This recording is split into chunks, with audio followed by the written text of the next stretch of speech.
प्रतिष्ठान नगरी, चंद्रवंशाची तेजस्वी राजधानी. राजा आयूच्या पराक्रमाने ही भूमी एखाद्या सूर्यासारखी तळपत होती. पण राजा आणि राणी इंदुमती यांच्या नशिबात एकच दुःख होते. राज्याला वारस नव्हता. पुत्रप्राप्तीसाठी त्यांनी अनेक यज्ञ केले, दान धर्म केले, पण राजवाड्याचा तो सोन्याचा पाळणा आजही रिकामाच होता. त्याच वेळी पाताळात वज्रदंत हा महत्वाकांक्षी असुर राजाच्या वैभवावर जळत होता. त्याला भविष्यवाणी कळाली होती की आयूच्या घरी असा पुत्र जन्माला येईल जो देव आणि असुरांवर राज्य करेल. राजा आयूने महर्षी वशिष्ठांच्या सल्ल्याने पुत्र कामेष्टी यज्ञाचे आयोजन केले. यज्ञाच्या पवित्र अग्नीतून एक तेजस्वी पायस पात्र प्रकट झाले. महर्षींनी ते पात्र राणीला दिले आणि सांगितले, हे दिव्य पायस तुमच्या पोटी देवांचा राजा जन्माला घालेल. आणि मग एका शुभ मुहूर्तावर राणीने एका तेजस्वी पुत्राला जन्म दिला. त्याचे नाव ठेवले गेले नहुष. संपूर्ण राज्यात आनंदाची लाट उसळली. पण हा आनंद फार काळ टिकला नाही. वज्रदंताने आपल्या मायावी शक्तीने एका दासीचे रूप घेतले आणि राजवाड्यात प्रवेश केला. मध्यरात्री जेव्हा सर्वजण गाढ झोपेत होते, त्याने नहुषाचे अपहरण केले आणि त्याच्या जागी ठेवले एक मृतवत मातीचे बाळ. सकाळी जेव्हा राणी इंदुमती पाळण्याजवळ गेली, तिचे जगच उद्ध्वस्त झाले. तिचा पुत्र नाहीसा झाला होता आणि जागे होते एक निष्प्राण बाळ. तिचा तो हृदयद्रावक आक्रोश ऐकून राजा धावत आला. राजा आणि राणी दुःखाच्या सागरात बुडाले. संपूर्ण राज्यात शोककळा पसरली.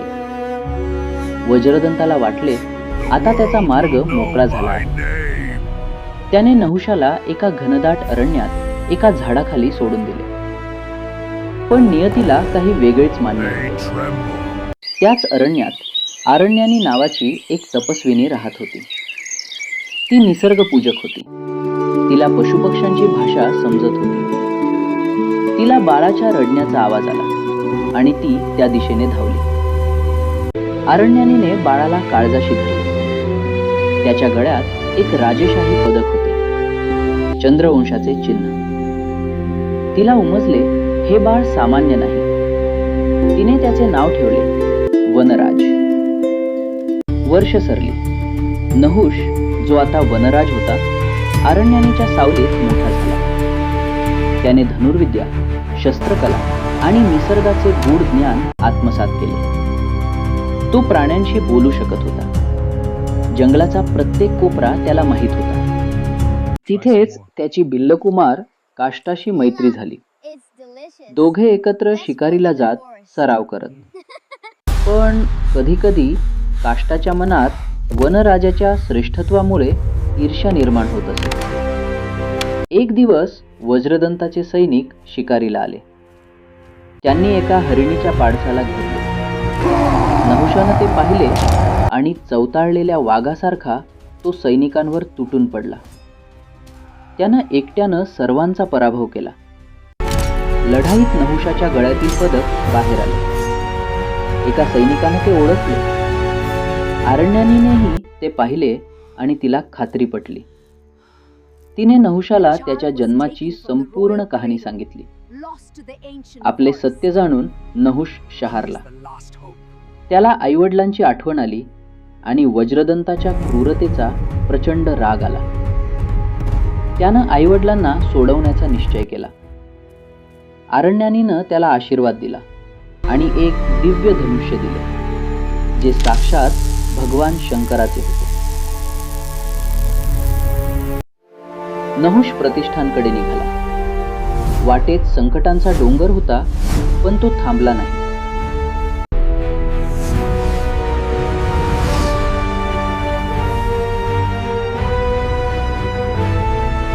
इकडे प्रतिष्ठानमध्ये वज्रदंतानं राज्य बळकावले होते. राजा आणि राणी कैदेत होते. प्रजा अत्याचाराखाली भरडली जात होती.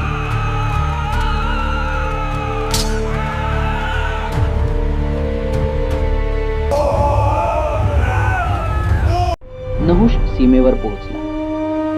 त्यानं वज्रदंताला ललकार दिला. नगराबाहेर घनघोर युद्ध पेटले.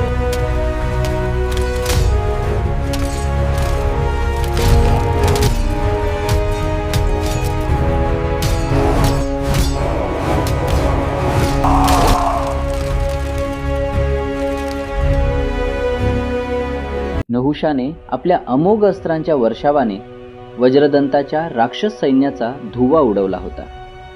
रणांगणावर रक्ताचे पाट वाहत होते आणि चहूकडे असुरांचा हाहाकार माजला होता. पण मुख्य संकट अजूनही उभे होते. अचानक काळ्या ढगांच्या गडगडाटासह पृथ्वी दुभंगली आणि त्यातून वज्रदंत प्रकट झाला. त्याचे डोळे रक्तासारखे लाल झाले होते. त्याने नहुषाला पाहिले आणि आसुरी हास्य केले, ज्यामुळे दिशा दिशा थरथरल्या.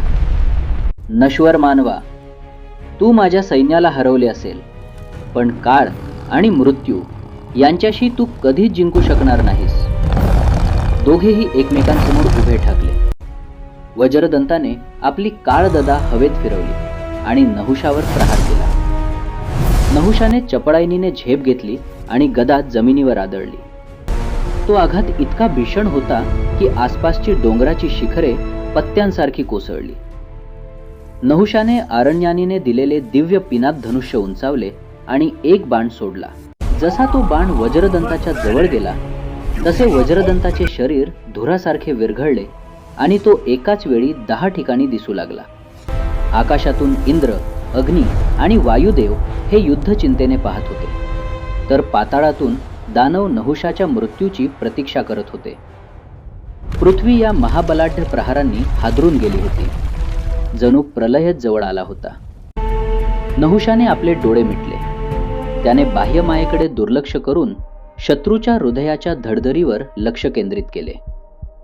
त्याला जाणवले की 9 वज्रदंत हे केवळ आभास आहेत, पण एका छायेतून अंधार बाहेर पडत आहे. नहुषाने पिनात धनुष्यावर ब्रह्मशक्ती मंत्राचा उच्चार करून एक अद्वितीय तेजस्वी बाण चढवला. त्या बाणातून हजारो सूर्यांचे तेज बाहेर पडत होते. वज्रदंताने आपली माया अधिक गडद केली, पण नहुषाच्या बाणाने अंधार चिरला. तो बाण वज्रदंताच्या कंठातून पार झाला. एका क्षणात वज्रदंताचे मायावी रूप नष्ट झाले. त्याचा आसुरी देह दगडासारखा काळवंडला आणि तो कोसळला. त्याच्या मरणाने पाताळातील असुरी सत्तेचा स्तंभ कोसळला आणि आकाशातून देवांनी नहुषावर पुष्पवृष्टी केली. अखेरीस नहुषाच्या शौर्याने अधर्माचा वध झाला आणि पृथ्वीने सुटकेचा निश्वास टाकला. नहुष राजवाड्यात गेला.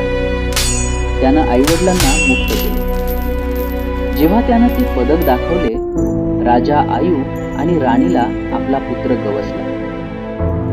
इतक्या वर्षांनंतर तो भेटीचा क्षण अश्रूंत भिजून गेला. नहुषाला युवराज घोषित करण्यात आले. नहुषानं आपल्या पुण्याईनं आणि न्यायानं पुढे जाऊन देवांचा राजा इंद्र पदही मिळवले. चंद्रवंशाची ही गाथा आजही अमर आहे.